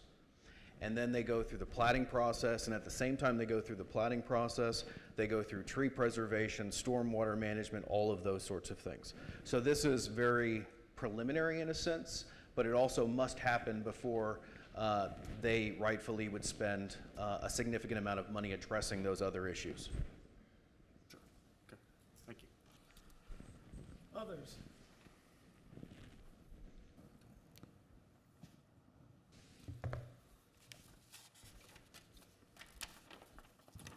Thank you. Thank you. Can we, Susan, would you put back up the site plan itself? Just maybe leave it up there. Good job. If you can get to it. I have a question. Maybe one of you gentlemen wouldn't mind coming up to answer. Well, it just depends on what the question. Got it. So first off, it's about the acreage. Just make sure I'm understanding it. It's 5.8, but you're only talking about developing 4 point something. I want to make sure I have that right and understand what the difference is. Also wanted to talk about the nature of the development itself, so.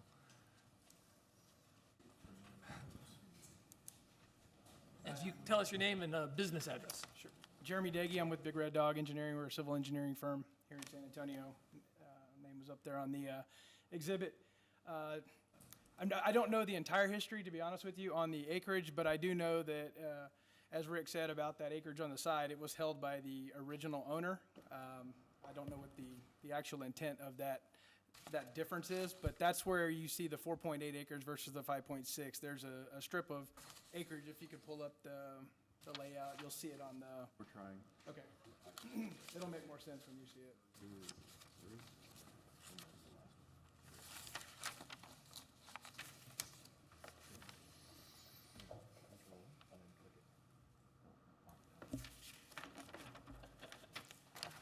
We're getting there.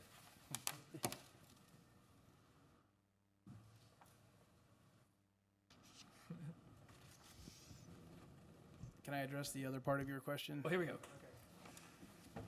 And you can go over to it, might be easier. Here, I've got a red pointer if you would like. You just click the red button. So the part we're talking about is along this edge right here. You can't really see it, it's kind of faint, but that's where the delta is for the discrepancy of the acreage. Okay. 4.8 applies to the boundary we're looking at right here. Then that there's an easement that runs along this edge. In question is that strip right there that makes up the difference. Right, and that's the detention right in the, essentially front and center, right? Yes, this is the green space that includes water quality and detention in here. And you would have an outfall, but you would have no increase in runoff, as Rick mentioned. This would be sized appropriately, and then these clouded areas right here within green space were intended to maintain the tree preservation that's in the area. But yes, that whole area right there is considered the green space with the detention pond. And we are looking at, is it 46 or 48? It's 46 planned lots right now. With the available acreage, that's the 48 capacity. Right, but you're looking at 46 There's here. 46 on this current plan. And in terms of the layout itself, it's the one road that loops around, same road ingress and egress, but two different access points. Sidewalks envisioned? Not within the subdivision itself, but they are along the frontage all through here. Okay. Have plenty of 6-foot all across the frontage there. On Iron Horse. On our section. Others, what's, yeah, sorry, go ahead. I was just gonna say, with the ingress egress, I mean, you can't see it here, but this is 26 and a half feet wide. We call this a 900 lot, and it would be, the purpose for that would be to contain all your utilities. So things that you see right here, this is a sewer line and your water line that would serve utilities to the property. Whereas the original plan had an individual connection at each lot, that you saw from the previous plan. This one would go down in that roadway. Okay. Other commissioners with questions for the applicant or for the city administrator? Mr. Chair, I have a question. Yep. Sir, Mario. could you just tell us, and just main language here, whatever I'm trying to say, the difference between this design and if it stays the way it is, the ordinance, as it was projected back originally, would this be completely an overhaul design difference, or what is the primary difference? That's what I'm trying to understand. So from the original one, and I don't know if we can pull that one up that had the 10 lots that you were talking about, all that Just was contained minimize within this that 180-foot border from the original ordinance. And so with that in place, that was the limitation. You just couldn't do anything beyond that. can't From a exit. townhome perspective. Not that one, it's the, It was 2016. 16. right, so you see, here are the 10 within the estate lots back on this side. So each of these would have an individual driveway, individual services, but it is limited by that ordinance so that you can't do anything beyond this. You would have to preserve all the green space within that area. Which you lose a large portion of the trees on the front, 10 lots there. How many units would be accommodated in this plan? There's only 10 within this one. It's 12. It's 10 smaller and 2 estate. Thank you. And so, in theory, these two estate lots in this scheme could have been developed into single-family homes. I don't know where the access would be necessarily, but at least in theory, flying lots at the time. And this still has being under original zoning designation, this would still allow townhomes, like these 10 lots could essentially be in theory, be a 10-building, a huge building with 10 townhomes on it. Absolutely. Right. These were actually heavily separated with setbacks. Or at least at a minimum, like a garden home with a minimum, 4 to 5 foot setback between each one, so it would be. Yeah. But 10 isn't the magic number, right? The magic number is the 180. That's Under that determined, ordinance, right, that's- the that's existing, request right, said all right. that, which would allow for development back beyond that. But with the new plan, with there being 46, it still complies within the zoning of a maximum of 10 per acre. And so that's really the big difference there is with 337 rescinded, it allows the ability to use more of that site beyond that 180 foot. So that's the difference between the two. You don't have any, multiple ingress egress for any of those like we have here, which the fire department had. We met with them and they were in favor of this so that they had the ability to make the turns through their department that we would need to make. Thank you, sir. Jason? Yeah, can I ask, how big are the proposed units? Has there any been, I know that's probably a little bit far off, but in terms of square footage, versus what the other plans had presented? My name's Skip Leitz. I represent Carrington Hadley. As we talked in numerous meetings, we haven't reached out to any specific builders. What we envision is somewhere between 1,200 to 2,100, 2,200 square feet, somewhere in that range. These would be more than likely, 100% masonry, brick, stone, those kinds of aesthetics. We had some pictures that came in as he was trying to show, so it's, that's kind of what we envisioned, but we don't have anything set yet, so.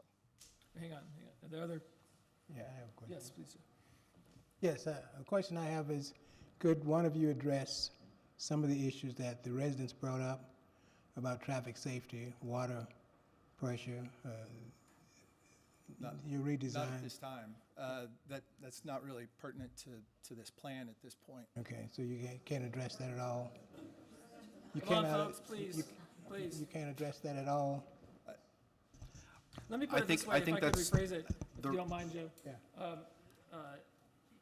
And please, the audience with not responding, you have a skeptical group here. I understand. And how would you like to have the project seen and understood?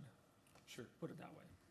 Is that all right, Joe? Yeah, it's okay. As for the water, I can't speak to that. Or general, That's that's it. fine. Yeah. We've been going through this for, 6 or 7 months, working with city staff, working with the fire department, trying to find a common ground that worked for everybody. This was the plan that has kind of come of that fruition through the meetings with the engineers and all of that. So we feel like, you know, we're under the allowable number of lots for this zoning. We're definitely doing our very best to contain the trees that are there, to keep them, and to continue with the feel of the city, honestly, to try to promote that kind of feel that everybody was talking about. I mean, I'm a hill country guy myself. I completely understand it. We're just trying to do what we can within that property with what we're given. And you mentioned that there were many meetings with city staff, you said, fire and safety. Correct. Were there meetings at all with the HOA at Iron Horse? Any contact with them? We did go to one. We were informed at that meeting that we were not part of the HOA. It was kind of decided last minute today that probably is a really good idea. That was decided above my head. I didn't know till I got here, actually, so. Okay. Can I speak to that? I'm the president of the association. You're the president of? Iron Horse Canyon. I'll let you respond to that one point, if you don't mind. Sorry? To that one point, you may respond, yes. The Board of Directors of Iron Horse Canyon does not have the authority to bring them into the HOA. Okay, I'm going to stop. Thank you. All right, other questions for this gentleman from the commission?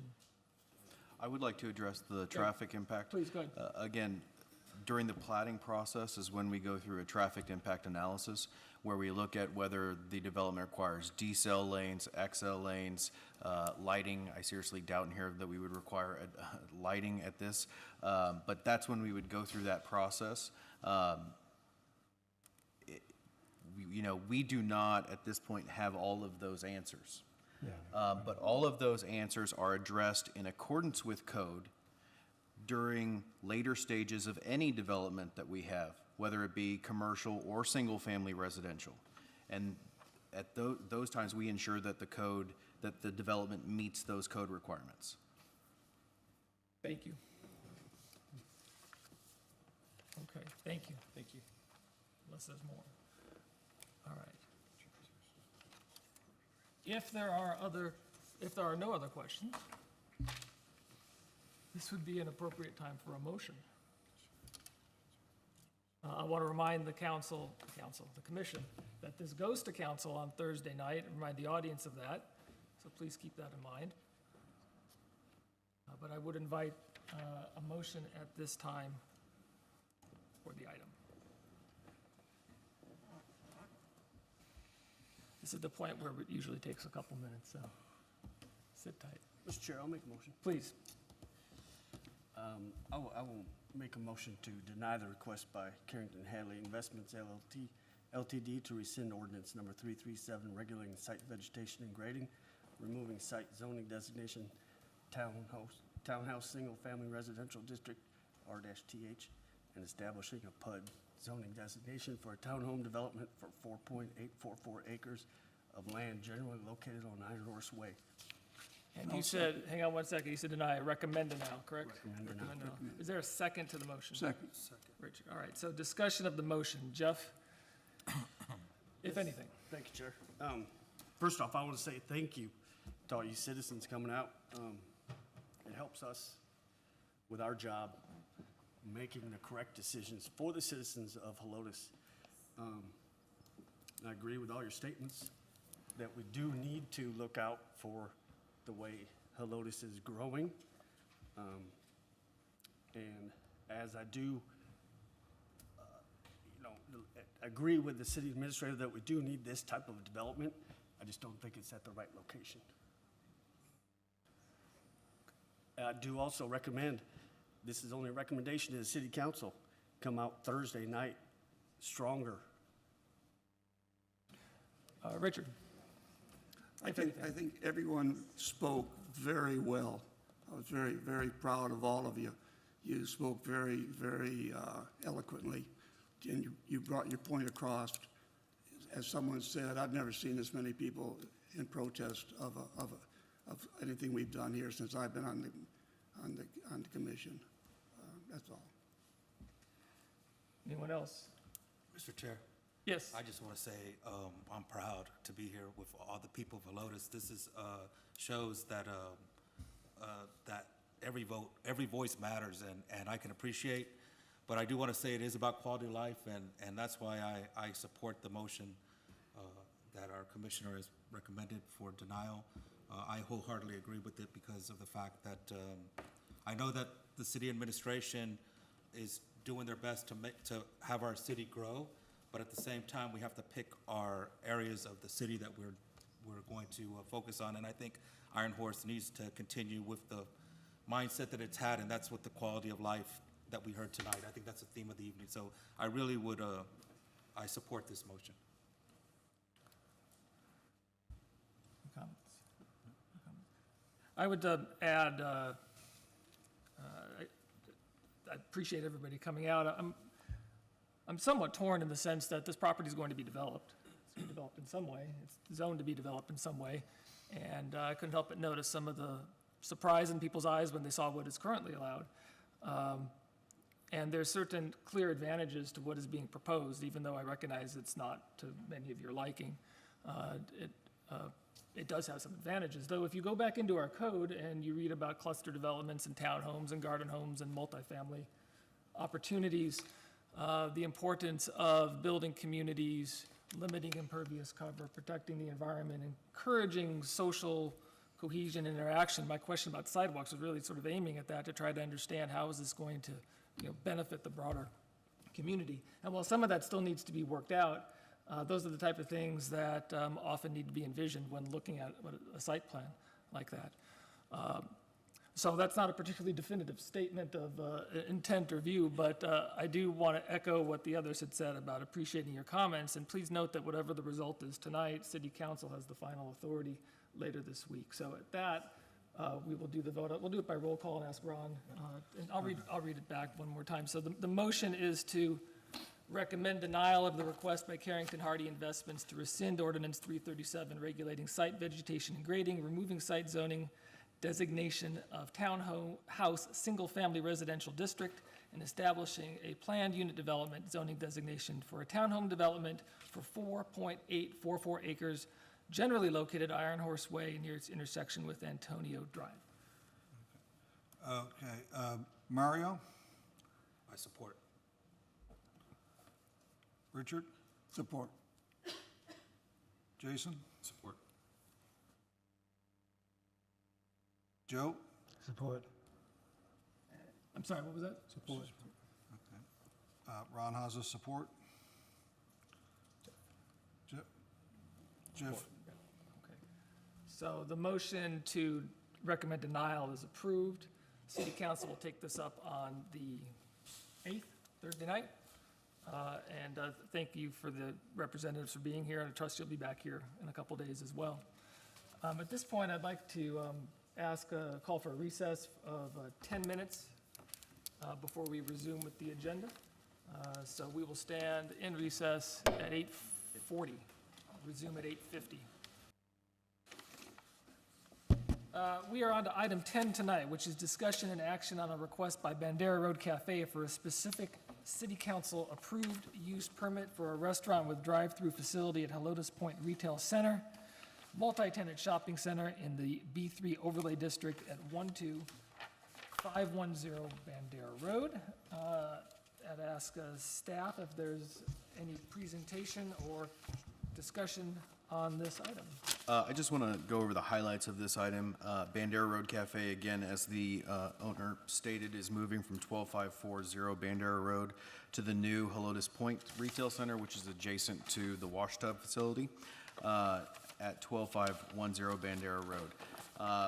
We measured the distance from what would be the drive-through facility to the rear of the property that's adjacent to Cedar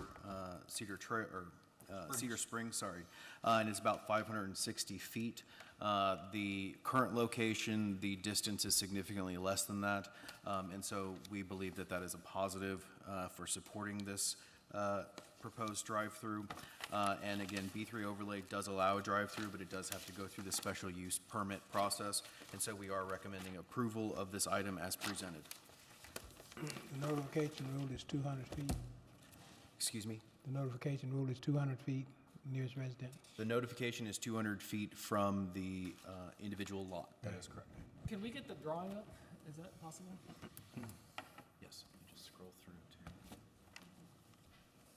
And I don't know how this compares, and you may be the best person to answer this question, sir.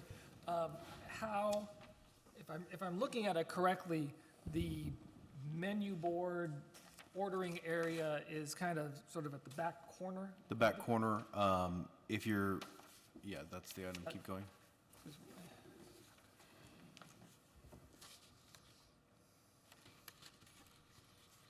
No, you've got to go a ways. It's at the back corner of the facility. If you're staring at the shopping center, it would be to the far left of the center, if I recall. The other side is Navy Federal Credit Union, and so that is where the facility would be. Okay, so do we know the distance from, roughly, the distance from that back corner of the building to the property line? Because that, you know. To the property line with Cedar Springs? Yes. 560 feet. From, not from the window, but from the ordering area. The menu, for a menu board. I believe, just one second, Susan. Did you measure from the back corner of the building? It's from the back corner Oh, okay. of the building. Not from the window, not from the drive-through window itself. No, The it's, menu board is Got it, probably. okay.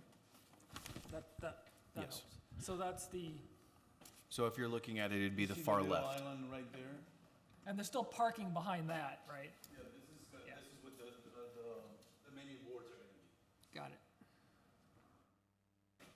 So where's the pickup window in relation to? The window's gonna be right here. Okay. So how many, Joe, how many car stacking do you have for that? And does that meet the, do we have a, does Toledo have a stacking? No. So you could theoretically have cars sort of around the back, but blocking parking spaces theoretically, right? Yes. That, there's nothing that governs that. No, sir. We have no stacking provisions That's in our likely code. going to be employee parking back there anyway. No. Any questions, comments? I have a question, sir, Yep. for the gentleman. So that because I've been to your restaurant and the drive-through, so now that you have a drive-through, but it's kind of a makeshift drive-through, is that what it is? And this one, the drive-through you have now is kind of small or kind of a not drive-through friendly, if you will, for stacking cars, but this one's gonna be a little more, it'll accommodate more cars, a better line, because I noticed that the one you have now, it seems to be in the parking lot where people are parking. Yeah, it's not gonna be blocking all the parking lot of the one that I have right now. Okay, sir. It'll be better. The only thing is gonna be in the back end, the developer did that island right there to put it to the Navy, so we don't have the congestion of the cars right behind all, like where we at right now. Is there more than one ingress point for the development? No, there is one main ingress in between the KFC and the retail center. It's a And- main boulevard into the whole development. And the car wash is next to the, they KFC. share the same, well, they have, is it sharing the same one, or there's an additional one there? I can't remember. There is a KFC, and then there's the wash But tub. only one. Drive aisle into both facilities, yes, but KFC does, or excuse me, Wash Tub does have a rear exit, and I think maybe KFC does as well. Yes, they do. Okay, but that rear exit is not, it's not the one that's going behind here. No, this is a separate lot Okay, to the left of the whole development. okay, The whole development, remember, comprises yeah. 4 or 5 individual Come lots. back, if you were behind the wash tub, you would come back to that main boulevard. That's correct. Okay, that's what I was trying to figure out. Ron? Is there a sign off the main boulevard going to be pointing towards the drive-through? We have not received a signage application yet, so I don't know. Yeah, I mean, you'll have It's to, like the one that Navy Credit Union and the Pet Mart and everybody's gonna have. Well, I was asking if you were putting a directional sign in the back. Yes. According to the developer. Yes, that's gonna have, that's a totally separate process through Okay, the I just- sign revision, We through need the sign to code. get a permit. Item 1 first. if there are no other questions, motion would be appropriate. Mr. Chair, Yes. I'd like to make a motion to approve, recommend. Recommend. I recommend a motion to approve the request by Bandera Road Cafe for a specific city council approved use permit for a restaurant with drive-through facility at Helotes Point Retail Center, a multi-tenant shopping center on property zoned overlay district located at 12510 Bandera Road. I'll second. And the motion is to recommend approval, is that right? Yes, sir. Okay. Discussion on the item, Mario or Jeff, or anyone else? Just want to thank the owner for being here this evening and also, just appreciate those, again, I've said it before, but the mom and pop type businesses here in Helotes make this town better. And so I appreciate the business of Bandera Cafe. So the motion is to recommend approval of the request by Bandera Road Cafe for a specific city council approved use permit for a restaurant with drive-through at Helotes Point Retail, a multi-tenant shopping center in the B3 overlay district at 12510 Bandera Road. All in favor of the motion signal aye. Aye. Opposed? This motion is approved. Thursday night, same thing. Come early to find a parking place. Yeah. Ask to be number one.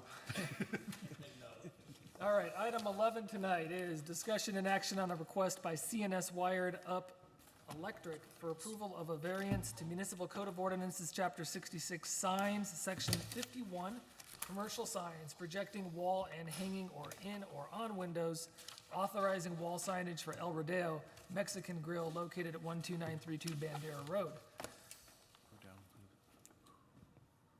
You guys representing? So sit tight for just a second in case we have questions. I'm going to ask the city administrator to present the item first. Okay, thank you, Chair. Staff reviewed the item. There's one major concern that we have with this item, and which necessitates a variance, and that is the square footage of the sign. The unit facade is 52 linear feet. I see on the application, they put 53, so I would need to look at that discrepancy. But nonetheless, the proposed sign is 87 square feet, which is either exceeding code by 35 feet or by 34 feet. Nonetheless, it's still exceeding code. The other concern that we have, and it was put on this, and this is my error, that it was is it compliant? We put no. Really, we should have put yes and no, or up to the discretion of the commission and council. You may consider the sign colors to be considered too garish, and so we wanted to make note of that. But the major item on this is the size of, the proposed size of the sign. Okey-doke. And the color. All right, comments, questions from the commission? We have the applicants here tonight. If there are questions.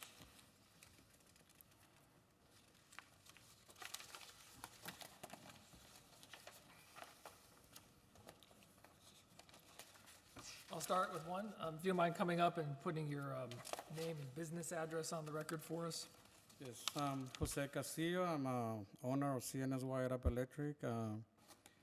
We're on Rhapsody So the Road, and we're trying to work out the sign because it's already made, and we're proposing getting rid of the stars, I guess, or getting rid of. to meet the requirements, the stars. So the problem is it's much larger than is allowed. Correct, right. But if we eliminate the stars, we think we meet the requirements. So what we're looking at, you mean the stars on each end? Correct. What's in the middle? What's between the It's rodeo it's and? a horse, cowboy Cowboy. on a horse. The rodeo man. Rodeo man. Chairman? Yeah, go ahead. The yellow, is that a good representation of the yellow we have here?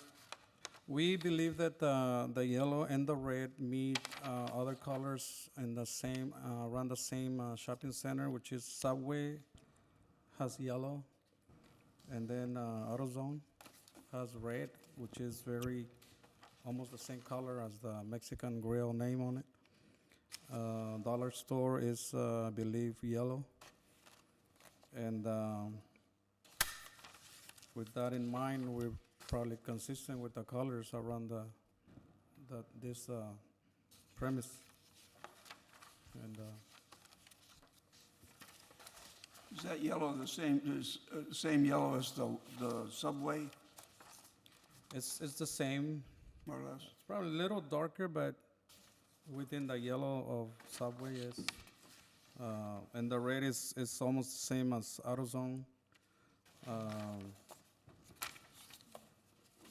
Do you plan to make both red as you have it on the board here, or do you plan to make it yellow? We believe that was el rodeo white before. El color del rodeo was, era blanco antes, o siempre ha sido? No, we all, the owner is here, Mr. Rafael Hernandez, and those are the original colors, yes. The yellow and the red. The yellow and the red, with the two white stars on each end and the cowboy in the middle. That's why it's so long. We're proposing eliminating the stars. I don't know, and that will meet the length. And the colors are, similar to the ones around the shopping center. Other questions or comments for the applicant? I have a question for staff. Are we looking at just the sizing tonight, or are we looking at the color schematics as well? You certainly are looking at the size. The color is at the discretion of the commission and council. Thank you, sir.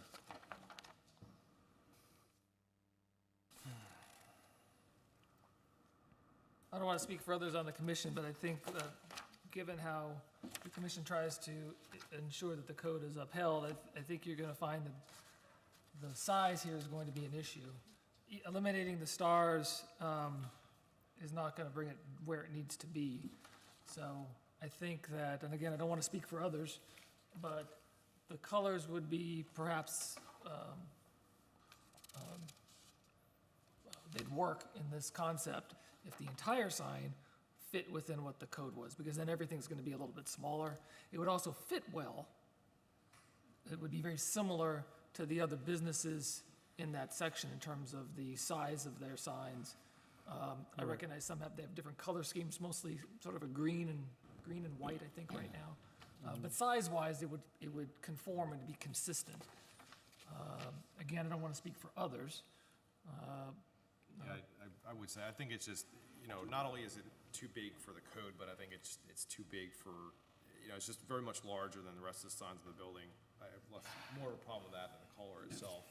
Taking off the stars, I'm ballparking that it gets you down to maybe 70 square feet, which is still significantly over what's allowed. I don't know what discretion we have in terms of the size.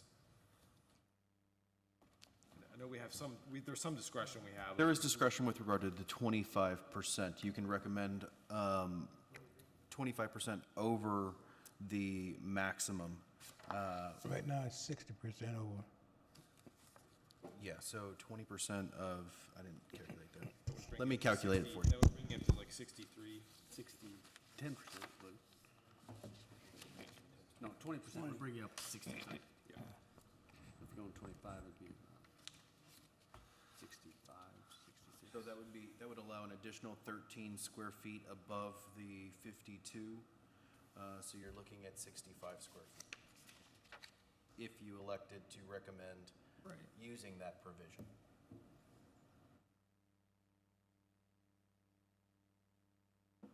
Okay. Then do you need to request it?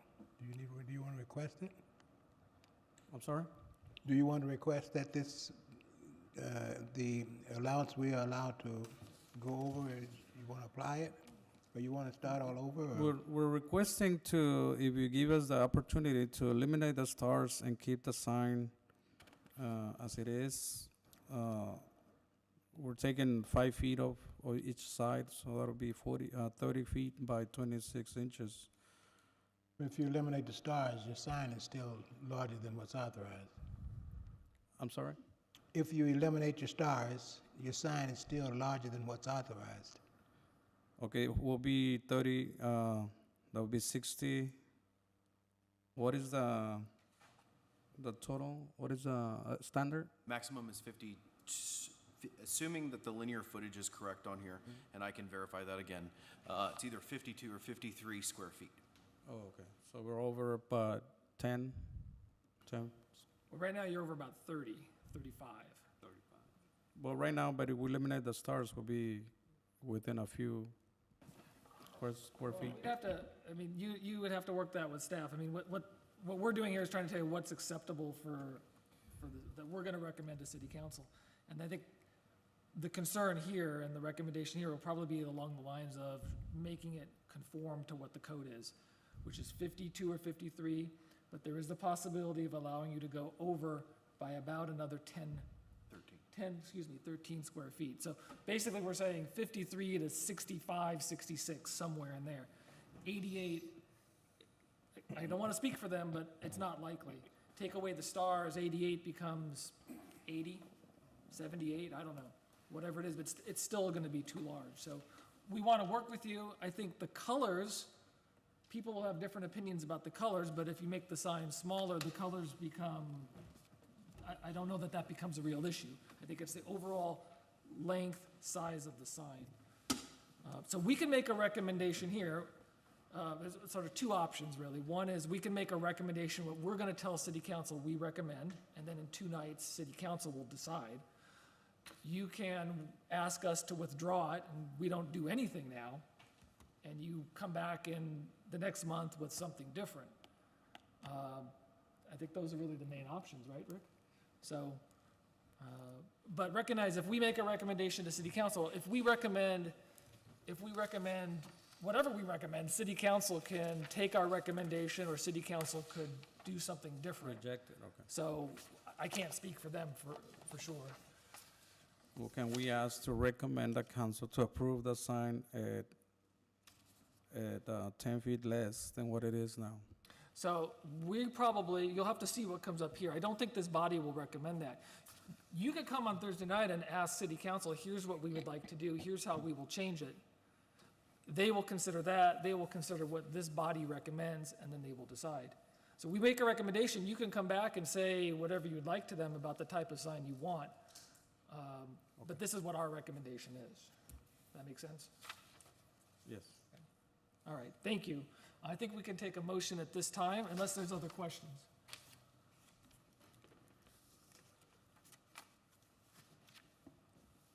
Okay, somebody want to go with the motion? You can go ahead and sit down, thank you.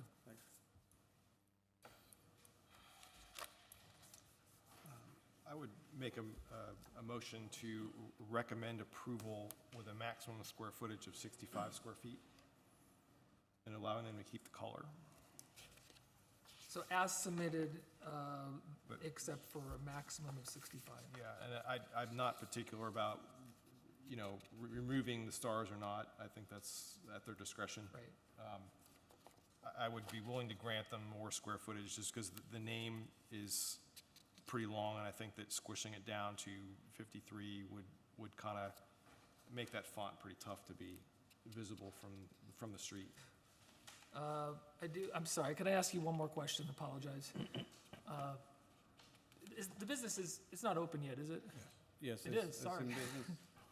It's open. Just already. open, congratulations. Is there, on the shopping center multi-tenant sign, are you all on that sign? Is there I'm the owner of the company, he's the sign man, and he's the owner of the restaurant. Is that what you're asking? No, I'm not being clear. Rick? On the monument sign that's in front of the center, the one that has all the The different pylon. businesses? The The pylon pylon, sign. yes, sir. Is the grill already on that pylon sign? Yes? Which Yeah, is it's up fine, there, that's yes. allowed, so. Yes. Trying to understand if it is It's there. up there with the same colors. Yeah, and they do have a temporary, Banner.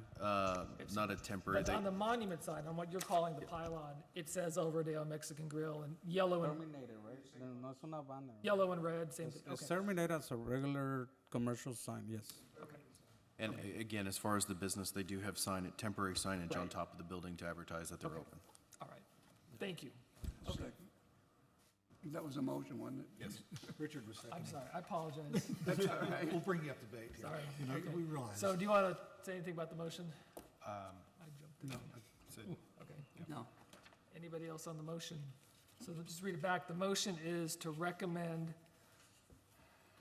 approval on the request by CNS Wired Up Electric for a variance to Municipal Code of Ordinances, Chapter 66, Section 51, that's signs, commercial signs, projecting wall and hanging or in or on windows, authorizing wall signage for El Rodeo Mexican Grill, 12932 Barrendera Road, on the condition that the maximum square footage be 60, 65. Can we, Or 25% more than is allowed. Grant them the 25% Right. increase.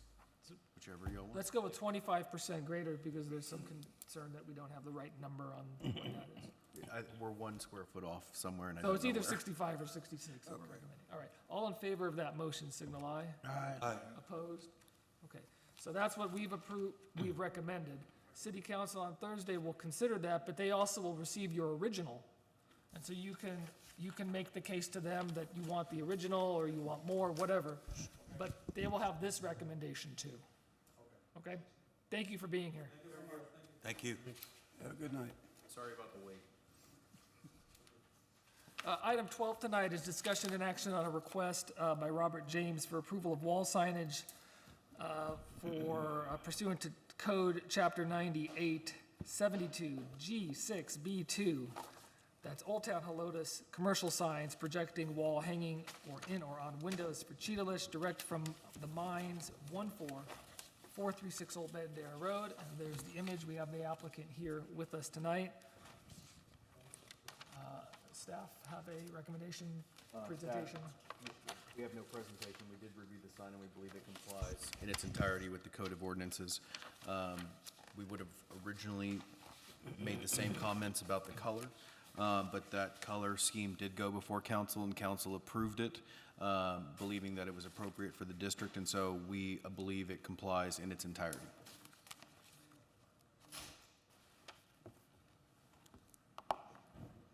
So one question, is Yes. it the same, I'm gathering it's the same color as your other sign on your other location? What's the material? Come on up so we can just put your name and address on the record for us. Yes, Robert James, business located 14436 Old Bandera Road in Old Town.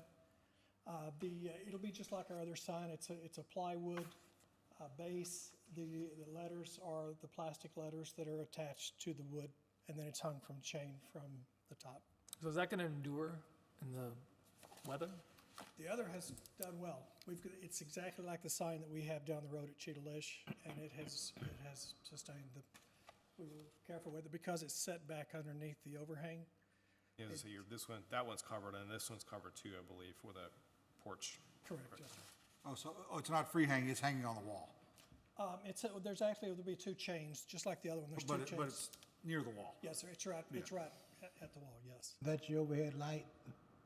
I'm sorry? Is that the lighting?